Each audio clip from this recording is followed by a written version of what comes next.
Alors bonjour à tous et bienvenue à la visioconférence sur les médecines complémentaires, donc la partie numéro 2. Je vois que certains étaient également présents mardi à la première séance. Donc du coup, c'est Laurent qui va vous présenter cette visioconférence pendant 45 minutes. Bonjour à toutes et tous. Et du coup, donc comme d'habitude, il est bien sûr possible et recommandé de poser des questions. Vous pouvez donc les poser sur le chat dans la petite partie à droite. Je viens de mettre un message, donc n'hésitez pas à les poser à l'écrit et Laurent y répondra voilà, au fur et à mesure tout au long de la visioconférence. Vous pouvez télécharger la présentation. Quand vous passez votre souris sur la présentation, en haut à droite, il y a un petit nuage avec une flèche. Et en cliquant dessus, vous pouvez directement la télécharger. Et voilà, je pense que j'ai fait le tour. Et à la fin, je vous poserai voilà, une petite question de satisfaction directement sur notre outil. Mais voilà, j'y reviendrai à la fin de la présentation. Voilà, donc du coup, Laurent, je vous laisse la parole. Merci à tous. Très bien, merci beaucoup. Merci Justine. Donc bonjour à toutes et tous, bienvenue dans cette visioconférence sur la complémentarité médecine conventionnelle et médecine douce. Donc c'est effectivement le deuxième volet du coup de ce que vous avez fait. Je suis Laurent Guiraud, je suis psychopraticien et ostéothérapeute. Et pour répondre déjà à une question qui va défiler tout à l'heure, l'ostéothérapie, c'est de l'ostéo sans faire craquer. C'est de l'ostéo douce. Voilà, c'est une des questions qui va arriver certainement. Je fais défiler du coup la présentation où on peut faire une petite comparaison entre les médecines douces et les médecines allopathiques. Et malheureusement, encore de nos jours, je constate bien souvent qu'on oppose les médecines douces aux médecines allopathiques, alors qu'en réalité, elles sont ultra complémentaires. D'après l'OMS, qui ne reconnaît pas toutes les pratiques de médecine douce, il y a plus de 400 disciplines de médecine complémentaire. Et c'est vraiment dommage qu'on les mette en opposition puisque leur approche du consultant est complètement différente. Enfin, complètement. L'approche du consultant est différente. En médecine traditionnelle, on traite effectivement l'urgence, les interventions, les lésions, et l'approche n'est pas toujours personnalisée. Sur le même principe, on lutte effectivement contre une infection, mais on accepte les effets secondaires indésirables des médicaments, ce qui n'est pas tout à fait le cas en médecine douce. Et bien souvent, le consultant, il devient spectateur de sa pathologie, et je trouve ça un petit peu dommage.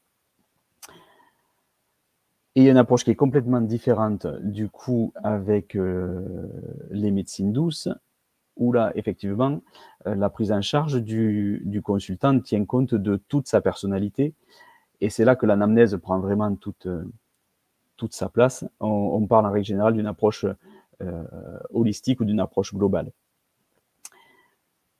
Une des différences, c'est que le consultant est au centre de l'action, on ne se focalise pas juste sur ses symptômes, et on met en place une vraie pédagogie de sa santé. On le met au centre et aussi un peu parfois face à ses responsabilités en termes de santé aussi.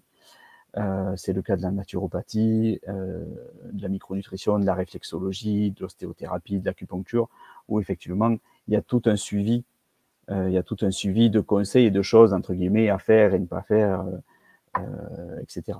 Des petits exemples qui montrent des approches complètement différentes.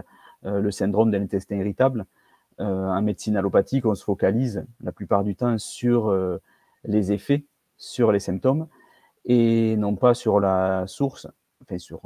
sur une des sources qui est le stress, par exemple, qui est un facteur aggravant pour l'intestin irritable et qui n'est pas forcément traité en médecine traditionnelle.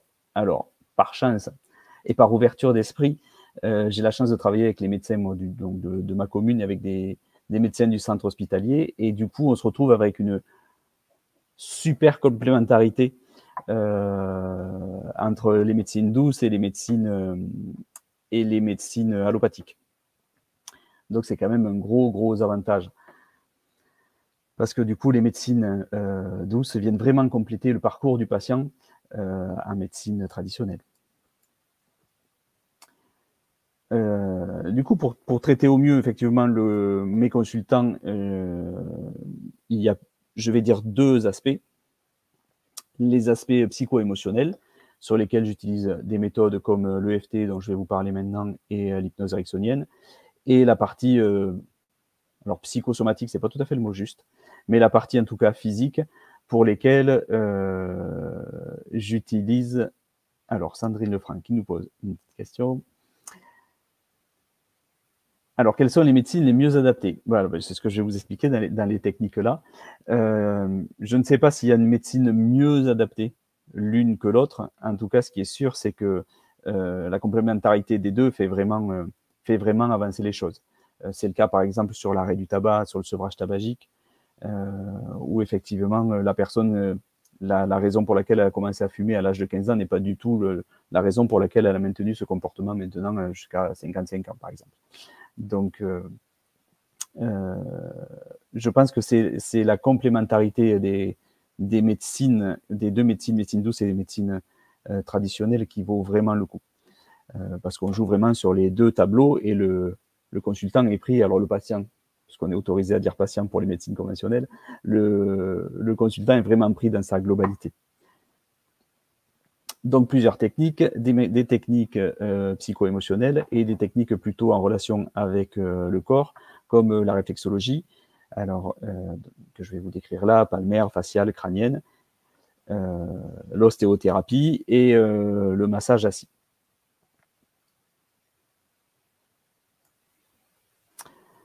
L'EFT, du coup, l'EFT, c'est Emotional Freedom Technique, une technique de libération émotionnelle, qui permet effectivement de déprogrammer les émotions négatives. C'est une technique qui a été inventée par Carrie Craig dans les années 90 aux États-Unis, et au départ pour traiter essentiellement les troubles post-traumatiques, le stress post-traumatique. C'est une technique qui allie une stimulation sans aiguille de point d'acupuncture sur le corps, avec une technique de psycho-verbalisation des émotions.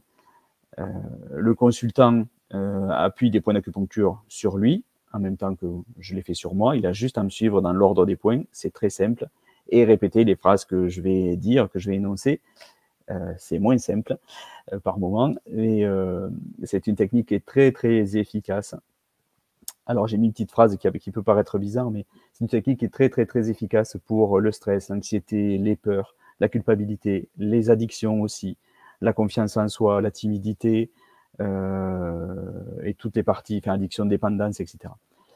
Et quand j'ai mis une petite phrase bizarre qui dit que l'EFT n'a pas de limite d'application, c'est que pour l'instant, dans ma pratique, je n'ai pas eu de sujet où l'EFT n'a pas fait réagir la personne et n'a pas produit des effets, alors qui sont des fois pas du tout ceux qu'on attend et qui sont très positifs, mais l'EFT est quand même une super technique, et si vous avez la chance de pouvoir faire des séances d'EFT, je vous invite à aller découvrir cette technique-là, qui est vraiment très très efficace et que vous pouvez utiliser dans une certaine mesure tout seul après à votre domicile. C'est une technique qui est très très simple. Il y a quand même des sujets sur cette technique-là où il vaut mieux être encadré, comme les deuils, les troubles alimentaires, des choses comme ça, les troubles du comportement, mais c'est une super technique. Vous pouvez être en semi-autonomie. C'est une technique que j'aime beaucoup.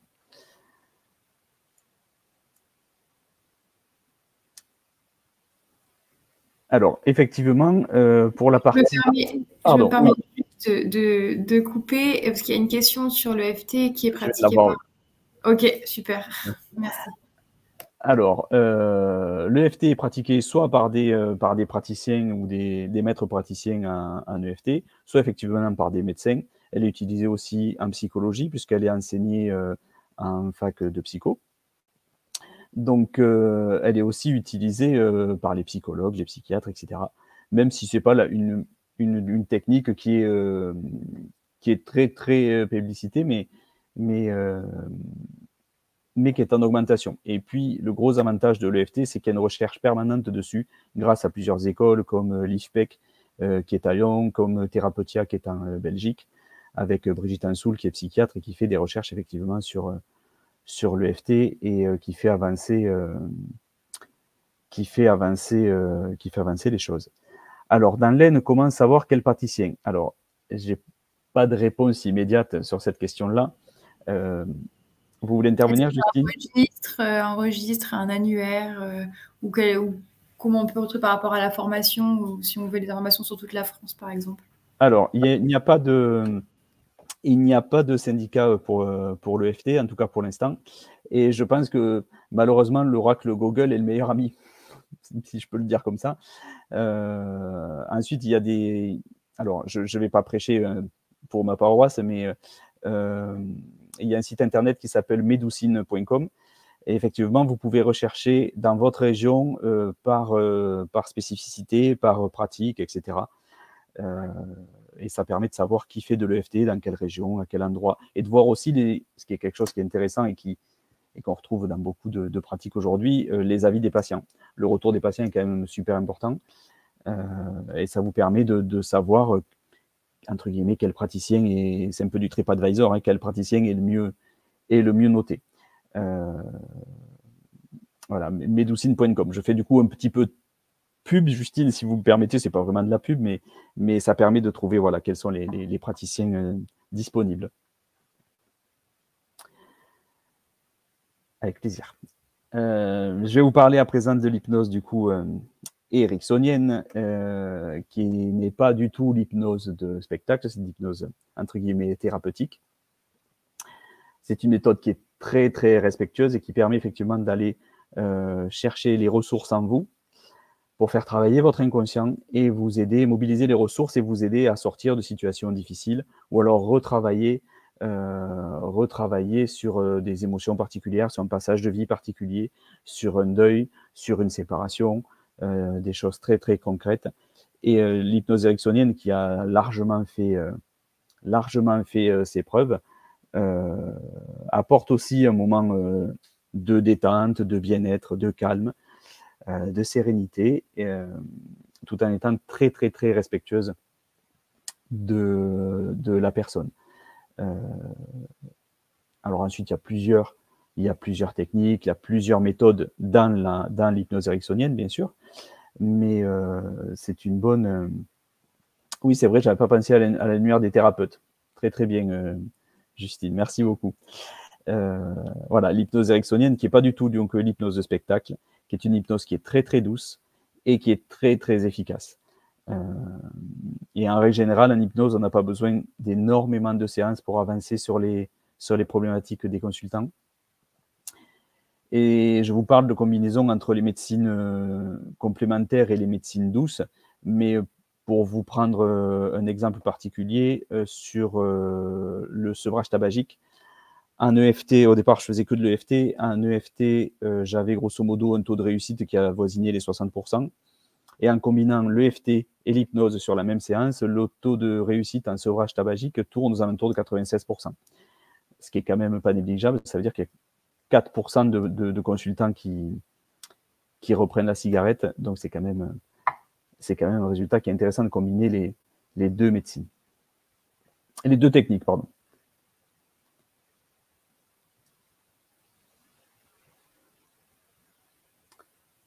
Alors, je ne sais pas si je vous détaille le fonctionnement d'une séance d'hypnose. Je vois qu'il y a un message qui est en train de s'écrire. Je vais juste passer un petit... Oui, ou peut-être les grandes étapes, voir comment ça se construit. Ça peut être intéressant, en effet. Alors, quand ça fait 18 mois arrêt de tabac, mais problème de poids et de stress, que conseillez-vous? Alors, effectivement, 18 mois d'arrêt de tabac, bravo. Félicitations déjà, c'est une très très bonne chose. Qu'est-ce que je vous conseillerais? De voir effectivement comment s'est passée votre alimentation. Est-ce que vous avez déplacé cette addiction à la cigarette? Est-ce que vous l'avez déplacée? Est-ce que vous avez compensé sur autre chose qui a généré la prise de poids? Et pour le stress, effectivement, je vous conseillerais l'EFT. L'EFT qui est une très très bonne technique, même l'hypnose pour faire tomber le stress, mais l'EFT, vous pouvez l'utiliser très facilement, très régulièrement, quasiment partout. Alors, je dis bien quasiment partout parce qu'au bureau, c'est pas toujours facile d'utiliser l'EFT malgré tout. Mais il faut voir aussi à quoi vous servez la cigarette au final. Avoir arrêté de fumer, c'est une chose, mais à quoi vous servez la cigarette? Quelle était sa place dans votre vie? Est-ce que c'était votre doudou, votre béquille, un peu votre meilleur ami qui était là tout le temps, qui était là dans toutes vos soirées, dans toutes vos journées, dans tous les moments difficiles et dans les moments faciles, dans les moments de plaisir, etc. Quelle était sa place et à quoi elle vous servait. Et qu'est-ce que vous avez mis en place, mine de rien, face à votre sevrage tabagique. J'ai énormément de fumeurs quand je leur demande quels sont leurs loisirs ou quelles sont leurs activités sportives, et il n'y a rien en face. La cigarette fait partie de leurs loisirs. Donc effectivement, il y a des choses à trouver, puisque mine de rien, vous récupérez du temps quand vous arrêtez de fumer, et ce temps, il va falloir l'occuper aussi en partie. Donc la cigarette, de toute façon, elle a toujours une place, et si c'était pour de la gestion du stress, la cigarette elle-même génère du stress. La cigarette que vous fumez maintenant prépare l'addiction de la cigarette que vous allez fumer après, le manque, et celle d'après génère le manque pour la suivante. Et en plus de ça, c'est un excitant qui finalement augmente votre stress. Toute la nervosité qui arrive là, elle est créée aussi par la cigarette et par la dépendance à la nicotine. Plus toutes les autres cochonneries qui sont quand même dedans. Alors je vais juste citer l'ammoniac, le polonium, les benzopyrènes, la naphtaline. Je vais pas vous faire un cours sur les méfaits de la cigarette et sur l'arrêt du tabac, mais juste pour info, pour ceux qui ne le sauraient pas, la nicotine, elle est présente dans le tabac et on en rajoute dans le tabac, mais au départ, la nicotine, c'est aussi un insecticide qui est fait pour tuer les rats, les charançons et les silos à grains. Donc une fois qu'on sait ça, on a un petit peu moins envie de fumer. Enfin, à moins qu'il y ait des adeptes du Roundup, je ne sais pas. Et je vais vous parler maintenant, du coup, des techniques psychosomatiques qui se rapportent plutôt au corps. Et dans les techniques que j'utilise, en premier lieu, il y a la réflexologie palmaire, la réflexologie faciale, la réflexologie crânienne. Alors, soins, je vais le mettre entre guillemets, ce sont des soins qui reposent sur le fait que dans chaque partie du corps, chaque organe, a un point de liaison dans l'oreille, sur le crâne, sous la voûte des pieds, sous la voûte plantaire, dans la main. Et effectivement, par stimulation de ces points-là, on arrive à travailler sur l'organe, à restimuler le foie, par exemple, pour du drainage, des choses comme ça. Le toucher est très spécifique de certaines zones. Et c'est la réflexologie, c'est une très très bonne technique complémentaire, par exemple, pour le sevrage tabagique. Je reviens dessus, mais c'est une très très bonne technique de complément. On peut travailler sur le stress, sur le sommeil, sur la stimulation de l'hypothalamus, etc. Et en partie aussi sur les addictions. Et en plus de ça, le gros avantage, c'est qu'il y a quand même une technique, dans la réflexologie, il y a quand même une technique de massage qui apporte aussi un apaisement qui n'est pas négligeable non plus. Dans les techniques que j'utilise, ce que je vous disais tout à l'heure, donc il y a l'ostéothérapie réflexe. Son vrai nom, c'est ostéothérapie tissulaire réflexe. Et où il y a une différence entre l'ostéothérapie et l'ostéopathie. La différence, c'est que je ne fais pas craquer. C'est une technique qui est très efficiente et qui est très très douce pour les douleurs articulaires, qui permet bien souvent de faire disparaître, voire d'annuler complètement les désordres et les douleurs qui sont là depuis parfois très longtemps. C'est une thérapie manuelle qui est issue d'une méthode japonaise qui est la méthode Niromate, dont on entend un petit peu plus parler. L'ostéothérapie tissulaire réflexe en elle-même, c'est une combinaison de plusieurs méthodes, la méthode Niromate, la méthode Dorn, les points de Knapp, et de toute façon, on retrouve bien souvent des points d'acupuncture que l'on retrouve en réflexologie, que l'on retrouve en acupuncture, c'est les méridiens énergétiques de la médecine traditionnelle chinoise. Donc c'est une technique qui est très très douce, qui répond à de nombreuses pathologies, comme la sciatique, les lombalgies, les migraines, l'épine calcanéenne, les torticolis, le ronflement aussi, un petit peu sur les acouphènes suivant la spécificité, les problèmes digestifs, les cruralgies, etc. La rhizarthrose et l'arthrose répond très très bien en règle générale sur l'ostéothérapie réflexe. Et d'ailleurs, sur l'arthrose, un combiné qui est intéressant, c'est d'utiliser l'ostéothérapie en complément avec la naturopathie Et effectivement, on a des résultats très, très intéressants sur l'arthrose en règle générale. C'est une méthode qui est vraiment très, très douce et que j'adore autant que la réflexologie crânienne.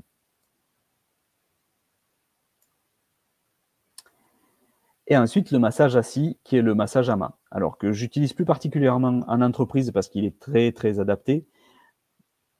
Un rapport des bienfaits qu'il apporte sur le timing très, très court. Je fais des interventions actuellement en entreprise qui durent entre... La séance de massage dure grosso modo 20 minutes, entre 10 et 15 minutes pour le massage en lui-même. C'est un massage qui se pratique habillé sur une chaise de massage. Les appuis sont très, très spécifiques. La plupart du temps, on travaille le haut du dos, qui est une partie, toute la partie haut du dos qui absorbe vraiment nos tensions quotidiennes de stress, d'inquiétude, etc. On travaille également sur le bas du dos. Ça permet d'éliminer les blocages et d'anticiper petit à petit, avec la réduction du stress, d'anticiper aussi les blocages qui pourraient arriver. C'est vraiment très efficace pour lutter contre le stress. C'est un massage qui est très, très rapide, qui est très, très souple et très, très doux au départ, et puis qui se révèle très, très tonifiant à la fin. Donc, il y a une phase où c'est vraiment très, très doux et où la personne a tendance justement à se relâcher, et puis après, une phase de relance énergétique qui permet une bonne récupération. Et du coup, une récupération physique et une récupération mentale assez rapide. Donc, il y a des résultats intéressants avec le massage assis, d'autant qu'il n'est pas nécessaire en massage assis d'avoir des séances très très longues. Je vous ai inscrit entre 10 et 25 minutes. On est vraiment aux alentours de 15-18 minutes, quelque chose comme ça, pour avoir quelque chose d'efficace. Et ensuite, une approche complémentaire qui est importante aussi et qui est importante que l'on peut retrouver dans l'arrêt du tabac. Je ne sais pas si vous les connaissez, ce sont les fleurs de bac.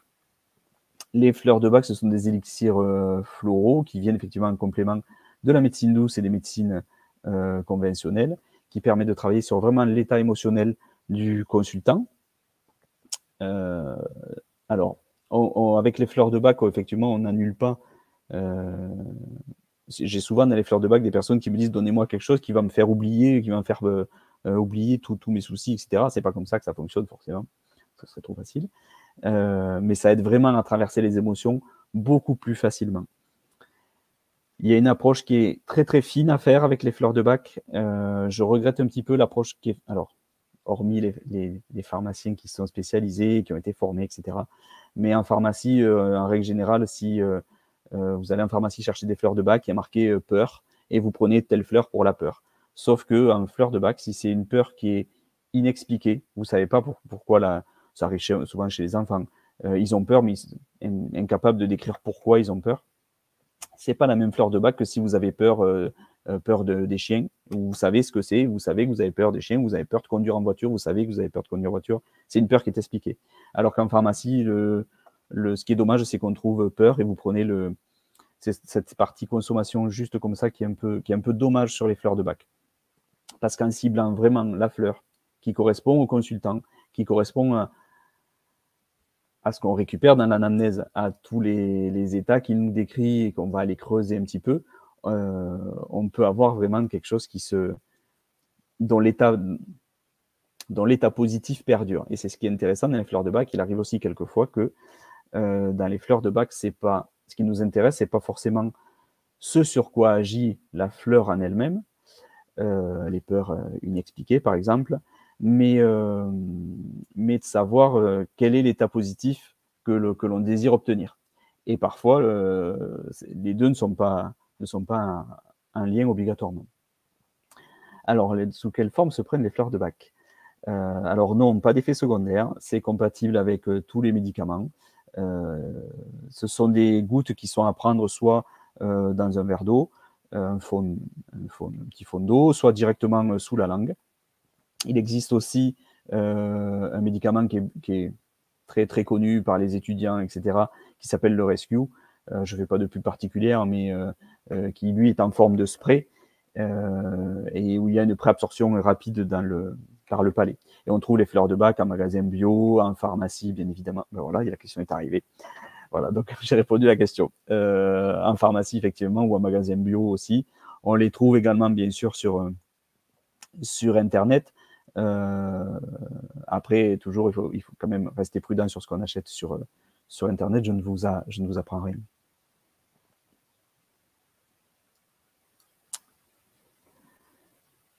On arrive vers la fin de cette partie-là. J'espère que vous l'avez compris. À mon avis, mon ressenti, c'est qu'il ne faut pas mettre en opposition les deux médecines, la médecine allopathique et les médecines douces. Il y a un aspect vraiment très, très complémentaire des deux. Pour le vivre au quotidien avec les médecins de mon village et avec le centre hospitalier qui est juste à côté, il y a vraiment des choses très, très intéressantes à faire. Sur des grosses opérations, par exemple, le centre hospitalier m'envoie des personnes pour arrêter de fumer avant de démarrer une grosse opération sur des cervicales, sur des choses comme ça. Donc, il y a vraiment une complémentarité. Et quand tout le monde joue le jeu, ça vaut vraiment le coup parce qu'au final, c'est le patient qui est au centre de notre intervention commune et il faut le remettre au centre. Et parfois, je pense que c'est un petit peu oublié. Donc, le mot-clé, complémentarité. Merci à tous pour votre attention. Peut-être que Justine va reprendre la main, du coup. Oui, je suis là. Je remets ma caméra. Très bien. Ben, merci Laurent pour cette présentation. Avec grand plaisir. Merci pour vos questions. Alors, est-ce qu'il y en a une nouvelle? N'hésitez pas, on a encore un peu de temps si vous avez des questions. N'hésitez vraiment pas. Alors, moi, je vous mets juste un sondage. Donc, si vous allez sur sondage, il doit y avoir une petite vignette rouge. Je ne sais pas si vous la voyez. Et juste à côté du chat. Et en fait, c'est juste pour répondre à une question sur la satisfaction. Donc voilà, ça vous prend une demi-seconde. Et voilà, je ne sais pas si vous la voyez. Je vais répondre. Je vois que Sandrine a écrit un petit message. Malheureusement, beaucoup de médecins ne sont pas ouverts. Et effectivement, beaucoup de médecins ne veulent pas du tout entendre parler des médecines douces.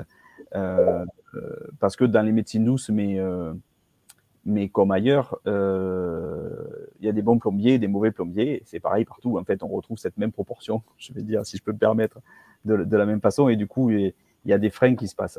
Mais je vais reprendre les médecins du village, mais j'ai de très, très vieux médecins dans le village qui sont en train de s'ouvrir aux médecines douces, et dont un qui m'envoie des patients pour arrêter de fumer alors que c'était le spécialiste du Champix et des patchs et des Nicorette, quoi. Et effectivement, maintenant, il m'envoie de plus en plus de monde. Donc, c'est intéressant de voir quand même que même les vieilles générations de médecins se mettent à s'ouvrir de plus en plus à l'acupuncture, à l'homéopathie et aux médecines non conventionnelles.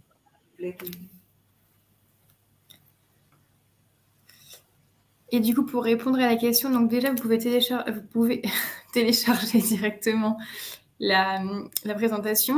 En fait, en passant sur la présentation, il y a un petit nuage en haut à droite. Et en cliquant dessus, vous téléchargez directement. Et en effet, il y a un replay. Dès que cette visio sera terminée, il y a un replay qui va se faire automatiquement et vous allez pouvoir y accéder.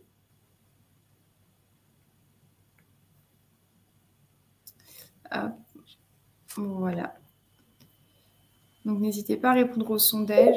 Je ne sais pas si vous l'avez vu. Super. Et ben voilà, je pense que s'il n'y a plus de questions, on peut s'arrêter là. Merci beaucoup, Laurent. Mais merci à toutes et tous pour votre attention et votre écoute. J'espère que ça aura été intéressant pour vous. Et puis, du coup, je vous laisse continuer. Voilà, ben c'est très bien. Merci à tous et n'hésitez pas. Il y a encore d'autres visios en octobre sur la téléconsultation et le bon usage du médicament. Donc, n'hésitez, il n'est pas trop tard, n'hésitez pas à vous inscrire. Vous pouvez retrouver les liens d'inscription sur notre site internet. Voilà, et vous avez mon adresse mail dans le fil du chat. Donc, si vous avez des questions, je reste disponible. Merci à tous et bon après-midi. Merci, au revoir. Au revoir.